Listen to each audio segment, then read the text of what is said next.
السلام عليكم ورحمة الله وبركاته. النهاردة هنعمل وصفة حلوة إن شاء الله تنفع غدا. معانا بصلة كبيرة هنقطعها شرايح رفيعة على قدر الإمكان، ومعانا برضو واحد طماطم هنقطعها مكعبات صغيرة بقدر الإمكان، ومعانا فلفل ألوان استخدموا أي لون، أنا كان عندي الأصفر فاستخدمته. رومي بقى أي لون يعني. تمام.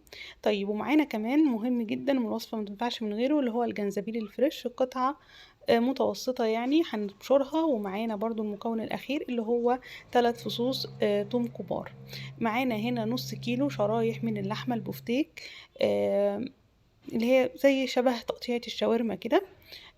وهنحط هنا المادة الدهنية. انا استخدمت هنا الزيت، انتي متاح ليكي تستخدمي سمنة بلدي، تستخدمي دهن متسيح اللي هو الدهن الضاني.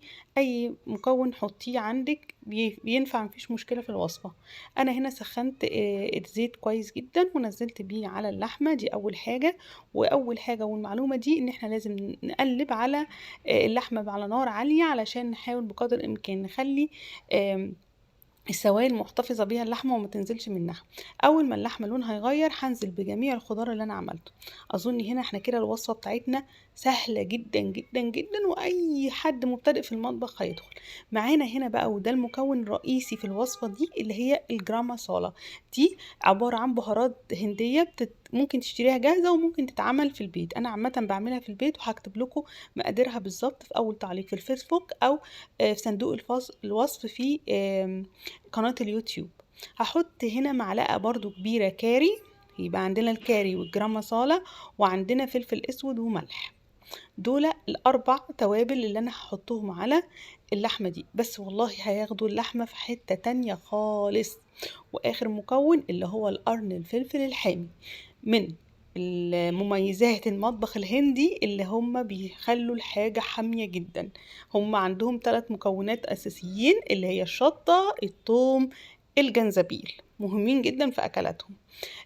معانا معلقة صلصة كبيرة، وهزود لا اما بشوربه لا اما بميه، بس انا بزود بميه لاني بكتفي بالشوربه اللي نازله من اللحمه.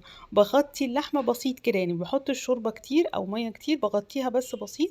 وبحط هنا معايا ربع كوبايه ميه، عليها معلقه كبيره من الدقيق، ودي ممكن اختياري، ممكن تستغني عنها يعني، بس انا بحب الصوص يكون تقيل شويه.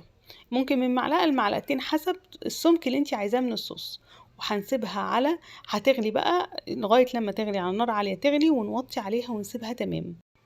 هعمل هنا معاهم رز بسمتي بالكاري، هحط معلقتين كبار زيت، وهنزل عليهم بمعلقتين صغيرين من الكاري.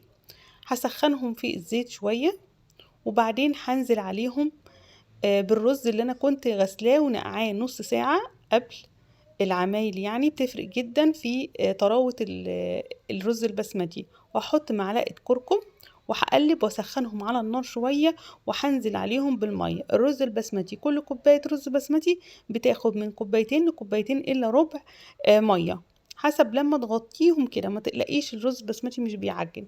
هحط برضو معلقة ملح على كل كوباية، وهسيبه على نار هادية تماما زي ما انتوا شايفين. ما شاء الله اللهم بارك، الرز مفرفر والحباية مش ناشفة ومستوي تماما. ما تقلقوش خالص من تسوية الرز البسمتي.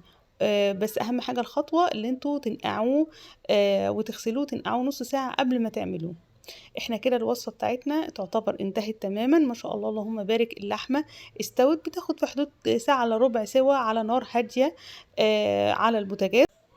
بنغرفها بقى مع الرز البسمتي اللي احنا عاملينه. بجد بجد وصفة لذيذة قوي، وهيحبوها كل اللي عندكم. وممكن تستغنوا عن الفلفل الحامي وتعملوها من غير شطة خالص. بس بجد البهارات الجرام مسالة حاجة خيال في الطعم بجد والله. ان شاء الله الوصفة تعجبكم، واشوفكم على خير ان شاء الله في وصفات جديدة. والسلام عليكم ورحمة الله وبركاته.